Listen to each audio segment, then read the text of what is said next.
Hello everybody, Shrouded Hand here. Every now and then I like to look at a strange tale from Britain's past, the hairy hands of Dartmoor, the Sandown Clown, the Lantern Man. Today's tale is somewhat unique in that it didn't happen on some windswept moor or remote marshland, but in the grounds of a stately hall in the city of Nottingham. Wallerton Hall is a giant Elizabethan mansion house completed in 1588 for Sir Francis Willoughby, the 6th Baron of Middleton. Thank you, Wikipedia. You might have seen it before in the movie The Dark Knight Rises, where it was used for exterior shots of Wayne Manor. And it's not actually the mansion house itself we're concerned with, but the grounds surrounding it, a 500-acre gardens and deer park. The event in question happened late one evening on the 23rd of September 1979. A group of 6 schoolchildren had entered Wallerton Park looking for mischief and adventure. Although most of the park is open to the public, there are certain areas that are fenced off for conservation reasons. One of these areas the children referred to as the swamps, a boggy wild patch covered in thick bushes and trees. According to the children, as they were passing the swamps, they spotted behind the fence a number of little men hiding in the bushes. These men were described as being very short, about as tall as the children's waists.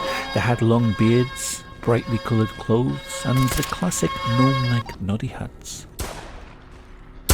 One of these little men came out of a hole in the fence and made an odd jiggling gesture towards the children before disappearing back into the bushes.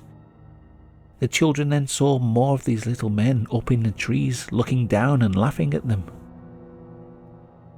Intrigued by the appearance of these strange men, the children climbed over the fence and entered the swamps. As they got closer, the little men retreated from view, disappearing into the foliage.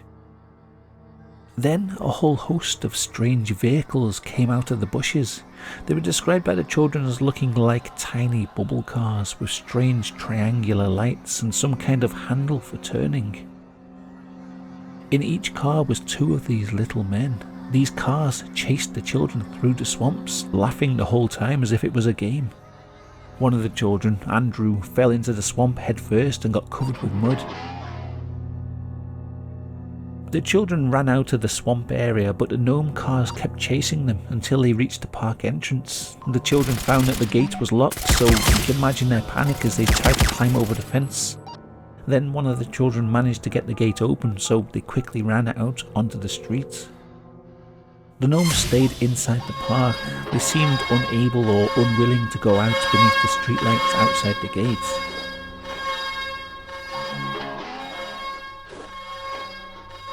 After their unnerving experience, the children spent about an hour or so walking the streets. They talked a bit about what they'd just seen before returning to their homes.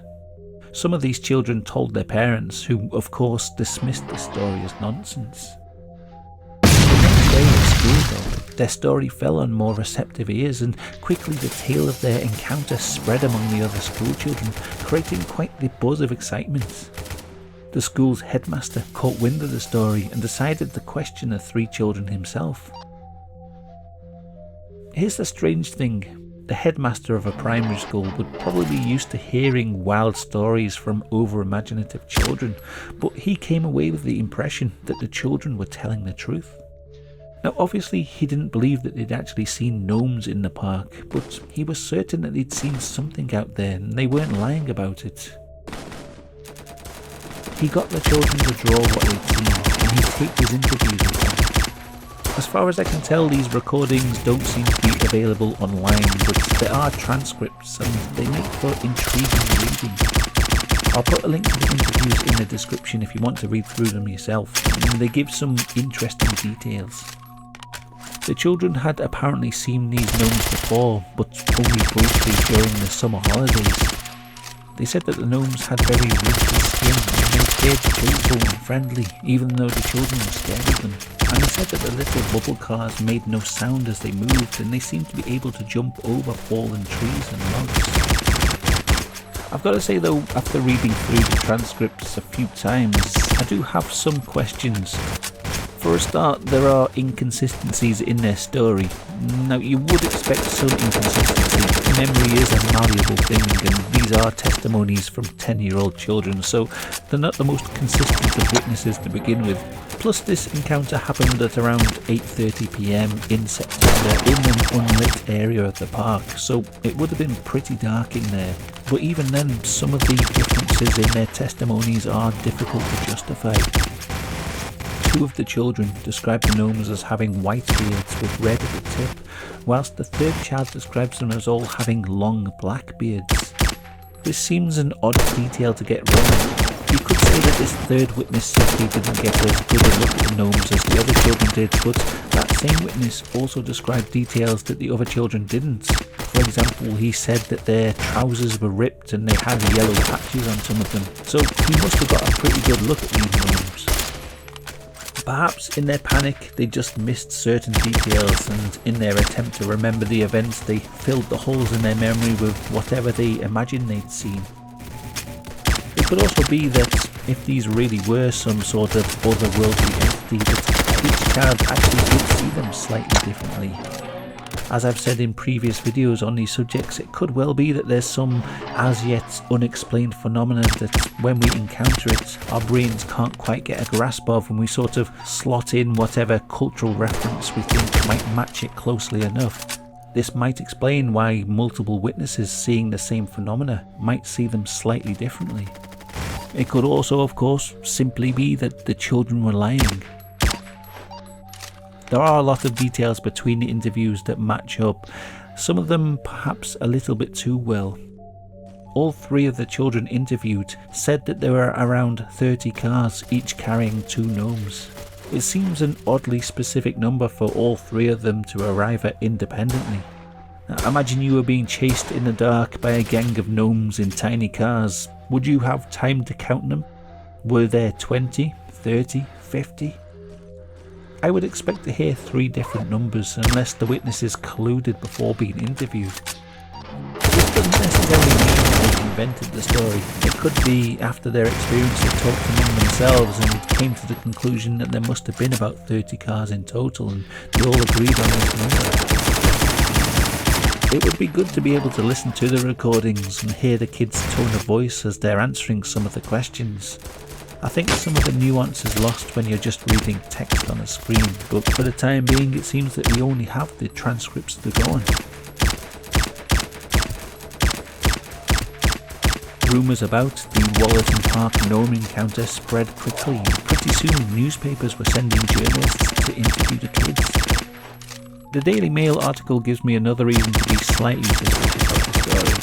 Andrew, the child that fell into the swamp, when interviewed by the Mail said, "I felt something drop on me out of the trees. I think it was one of the men and I fell into the swamp."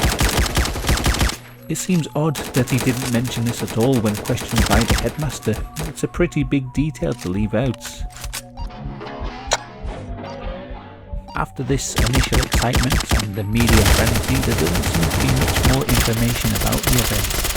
There are some modern day researchers who have done good work piecing together the details about the Wallerton Park gnome encounter. Most notably Simon Young, who's published this excellent book, The Wallerton Gnomes, a Nottingham Fairy Mystery. I really enjoyed reading this. The children who saw the gnomes would be in their 50s now, and there have been efforts to track them down, but so far nobody seems to have come forward. Some people have taken this as a sign that they were lying and they're embarrassed to admit it. It could also be a sign that they're telling the truth and are embarrassed to admit it.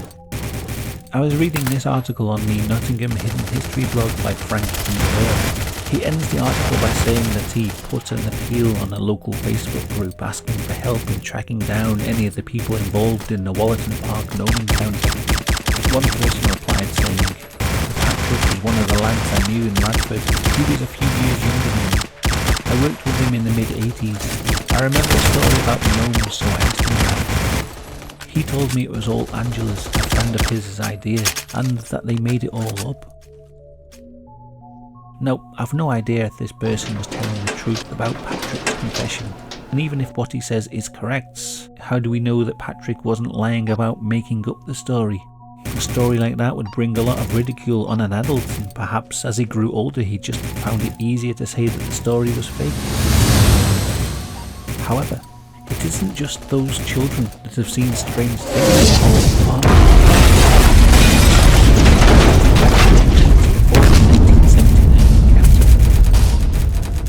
Going back to the Frank his friend said, "My Aunt Alma was a very respectable lady who lived in a large house on the mountain. She was a very rational person who would politely laugh at anything. However, she once recalled to us at a family gathering a memory about a trip to make a Dawson Park as a child in the 1940s. They were enjoying the picnic by the lake when they noticed, in her words, little people no taller than a boy that cautiously appeared from out of the bushes. They were all dressed in fancy clothes. She claims to have watched them go across the lake on a tiny boat and disappear into the bushes on the other side. To be honest, we joked about it after she left, but it always struck me that she had no need to lie or make up such a story, as it was totally out of character for her.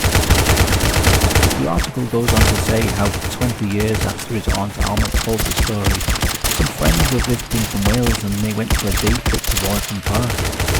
When they got back, they said they'd seen some strange little people wearing fancy clothes.